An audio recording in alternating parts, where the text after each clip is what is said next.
साथियों और प्यारे बच्चों, कक्षा 10वीं विज्ञान विषय में प्रकाश के परावर्तन के अंतर्गत हमने कई तथ्यों के बारे में चर्चा की थी। आज हम समझेंगे गोली दर्पणों द्वारा परावर्तन के लिए चिन्ह परिपाटी, गोली दर्पण सूत्र, आवर्धन और गोली दर्पणों के उपयोग। सबसे पहले हम शुरुआत करते हैं गोली दर्पण द्वारा परावर्तन के लिए चिन्ह परिपाटी। इसके लिए हम निर्देशांक ज्यामिति के आधार पर हम दो अक्ष लेते हैं।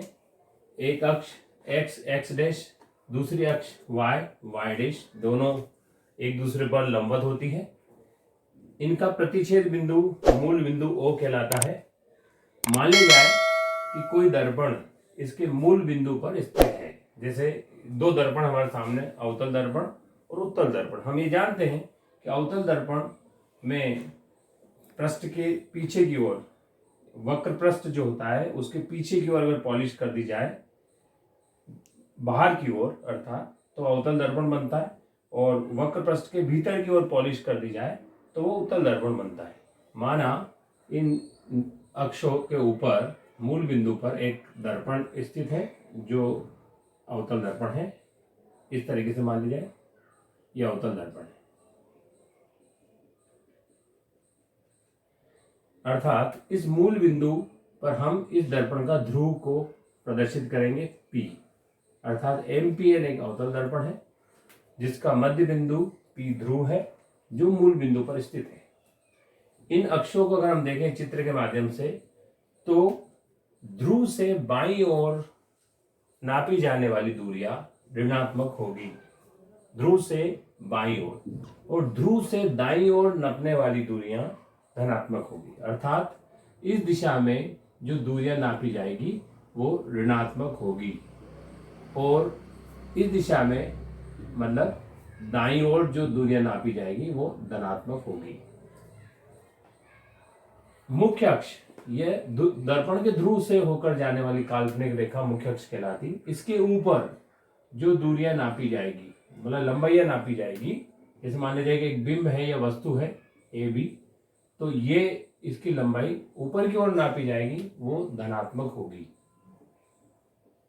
और जो लंबाइयां नीचे की ओर नापी जाएगी, जैसे मान लीजिए इसका प्रतिबिंब A डैश B डैश बनता है, तो वो जो लंबाइयां होगी वो ऋणात्मक होगी। अब आप चित्र से स्पष्ट समझ पा रहे होंगे कि दर्पण के ध्रुव P जो मूल बिंदु पर स्थित होता है उसके बाईं ओर की दूरियां, समस्त दूरियां ऋणात्मक नापी जाएगी, और दाईं ओर की समस्त दूरियां धनात्मक नापी जाएगी। मुख्य अक्ष के ऊपर की ओर वस्तु या बिंब की लंबाई धनात्मक नापी जाएगी, और मुख्य अक्ष के नीचे की ओर प्रतिबिंब की लंबाइयां ऋणात्मक नापी जाएगी। तो इस प्रकार से हम चिन्ह परिपाटी की सहायता से हम दूरियों का आकलन कर सकते हैं कि वो ऋणात्मक होगी या धनात्मक होगी। इसके पश्चात गोली दर्पण के बारे में हम चर्चा करेंगे। गोली दर्पण सूत्र क्या है? गोली दर्पण सूत्र में हम जानते हैं कि ध्रुव से बिंब की दूरी जो नापी जाती, जो बाईं ओर नापी जाती है, वो ऋणात्मक होती है। उसको हम U से प्रकट करते हैं। बिंब की दूरी, बिंब की दूरी U कहां से नापेंगे? दर्पण के ध्रुव P से बिंब की दूरी U, प्रतिबिंब की दूरी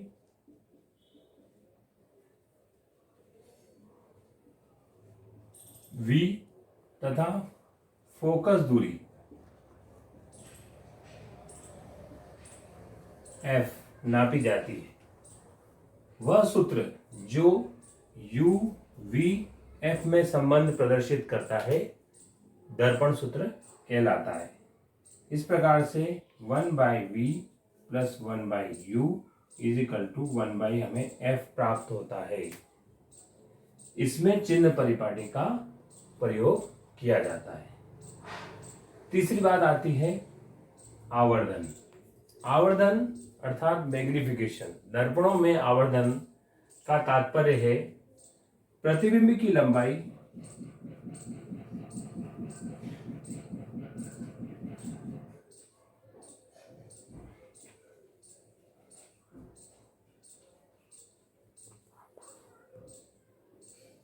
और बिंब या वस्तु की लंबाई का अनुपात, अर्थात प्रतिबिंब की लंबाई और बिंब की लंबाई का अनुपात आवर्धन कहलाता है। इसे हम m से प्रकट करते हैं। m इज इक्वल टू, यदि प्रतिबिंब की लंबाई, यदि मान लीजिए प्रतिबिंब बनता है, इसकी लंबाई h डैश हो और बिंब की लंबाई h हो, तो हम m is equal to h dash upon h कहते हैं। इनको दूरियों में भी हम समायोजित कर सकते हैं। दूरियों में किस प्रकार से कि m is equal to h dash upon h is equal to v upon u and minus ये ऋणात्मक चिन्ह, ये भी हमें चिन्ह परिपाटी से ही प्राप्त होता है। जब हम गणित में हम पढ़ते समरूपता, तो उस आधार पे जब हम दूरियों और लंबाइयों का अनुपात प्राप्त करते हैं तो हमें आवर्धन m is equal to H dash upon H is equal to minus V upon U प्राप्त होता है। ये ऋणात्मक चिन्ह जब हमें प्राप्त होता है तो ये अवतल दर्पण से बनने वाले प्रतिबिंबों के लिए होता है, क्योंकि अवतल दर्पण में वास्तविक प्रतिबिंब प्राप्त होते हैं। और यदि ये चिन्ह धनात्मक प्राप्त होता है तो ये उत्तल दर्पणों के लिए होता है, क्योंकि उत्तल दर्पणों में हमें प्रतिबिंब आभासी प्राप्त होते हैं। तो इस प्रकार से हमने 3 अवधारणाएं समझी। गोली दर्पण दोना परावर्तन के लिए चिन्ह परिपाटी, जिसमें हमने स्पष्ट किया कि ये दूरियां बाईं तरफ नपेगी तो ऋणात्मक होगी, दाईं तरफ नपेगी तो धनात्मक होगी। साथ ही यदि मुख्य अक्ष के ऊपर की ओर लंबाई नापी जाएगी तो धनात्मक होगी, नीचे की ओर नापी जाएगी तो ऋणात्मक होगी। गोली दर्पण सूत्र यूवीएफ में संबंध बताने वाला होता है, जो हमें प्राप्त होता है 1/v plus 1/u is equal to 1/f। और तीसरी बात हमने प्राप्त की आवर्धन। आवर्धन प्रतिबिंब की लंबाई और बिंब की लंबाई का अनुपात होती है, जिसे m से प्रकट करते हैं। m is equal to H dash upon H is equal to minus V upon U हमें चिन्ह परिपाटी से प्राप्त होता है। अब हम चौथी अवधारणा पे बात करेंगे, गोली दर्पणों के उपयोग।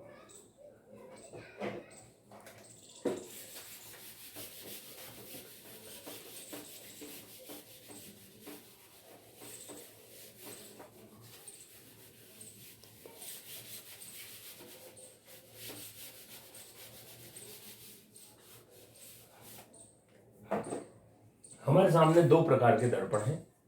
गोली दर्पण 2 प्रकार के हैं, अवतल गोली दर्पण और उत्तल गोली दर्पण। दोनों के उपयोग के बारे में बात। सबसे पहले अवतल गोली दर्पण। तो अवतल गोली दर्पण का उपयोग किया जाता है टार्च में, सर्च लाइट में,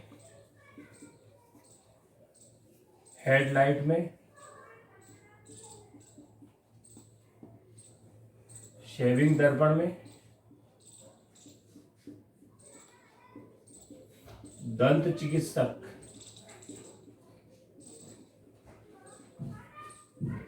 के दर्पण में, सौर भट्टियों में।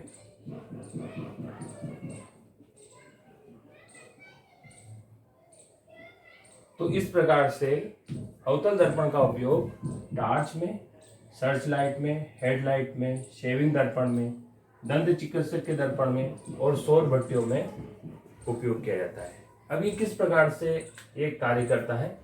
टार्च, सर्च लाइट और हेडलाइट के अंदर जो बल्ब होता है दर्पण के भीतर, जैसे ये फोकस इस दर्पण में देखिए अवतल दर्पण है, इसमें फोकस F है और ये वक्र का केंद्र C है।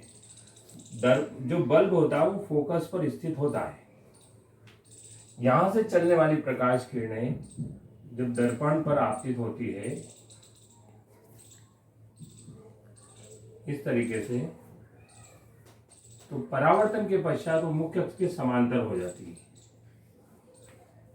इस प्रकार से हमें एक प्रकाश पुंज प्राप्त होता है।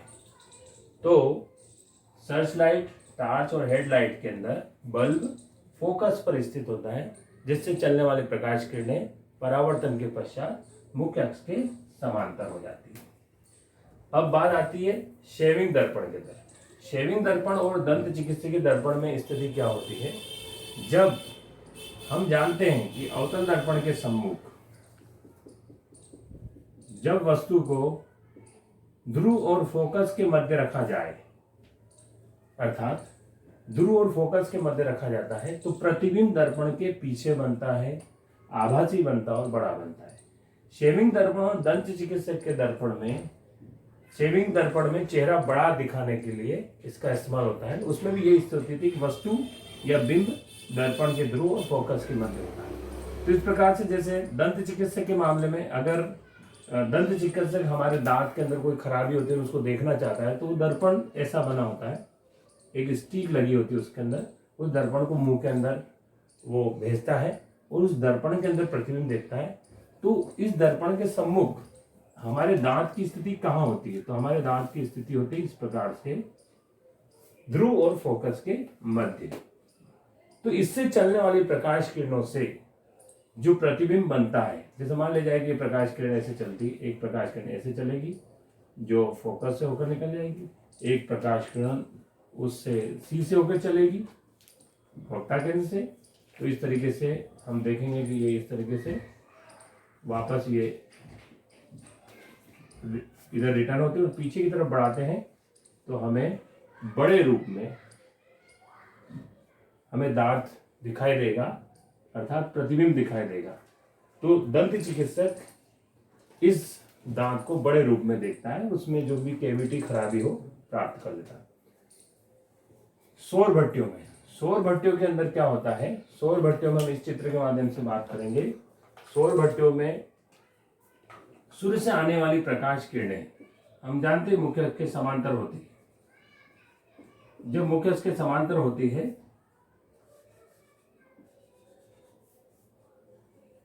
क्योंकि उसमें ऊष्मीय विकिरण होते हैं, सभी मुख्य अक्ष के समांतर आपतित होती है और परावर्तन के पश्चात वो फोकस से होकर के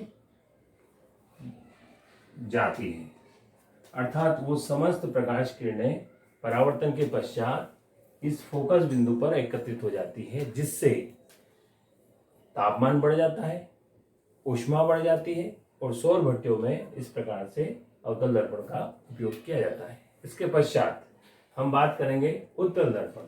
उत्तल दर्पण का उपयोग हमारे दैनिक जीवन में बहुत महत्वपूर्ण है। ये साइड मिरर के रूप में प्रयोग किया जाता है, क्योंकि हम जानते हैं कि इससे बनने वाले प्रकार प्रतिबिंब आभासी होते हैं और वस्तु से छोटे होते हैं। जैसे मान लीजिए कि वस्तु को यहाँ रख दिया जाए ए बी, तो यहाँ से चलने वाली प्रकाश किरण समांतर होगी, जो ऐसा प्रतीत होगा कि फोकस से होकर के आ रही है। दूसरी प्रकाश किरण एक वक्रता केंद्र की ओर चलेगी इस तरीके से और वापस लौट जाती है इसी दिशा में, तो प्रतिबिंब एडेश बिडेश यहाँ बनता है, मतलब दर्पण के पीछे बनता है, छोटा बनता है, आभासी बनता है। तो साइड मिरर के रूप में हम जब दर्पण का इस्तेमाल करते हैं, उपयोग करते हैं, तो ये हमारे पीछे का जितना भी पृष्ठभाग होता है और वहां से आने वाले जितने भी वाहन होते हैं, दरअसल ये वाहनों को देखने के लिए उपयोग में लाया जाता है, तो पीछे जितने भी वाहन होते हैं उनके छोटे प्रतिबिंब रूप में हमें इस मिरर में दिखाया जाता है, जिससे हम अपनी सुरक्षा को सुनिश्चित कर सकते हैं। तो इस प्रकार से इन दोनों दर्पणों के उपयोग के बारे में हमने बात की और आज की चर्चा में हमने 4 बिंदुओं पर बात की। निश्चित तौर से आपको समझ में आई होगी और ये आपके लिए लाभदायक होगी और आगे और हम प्रकरण लेंगे। आपका सभी का बहुत बहुत धन्यवाद।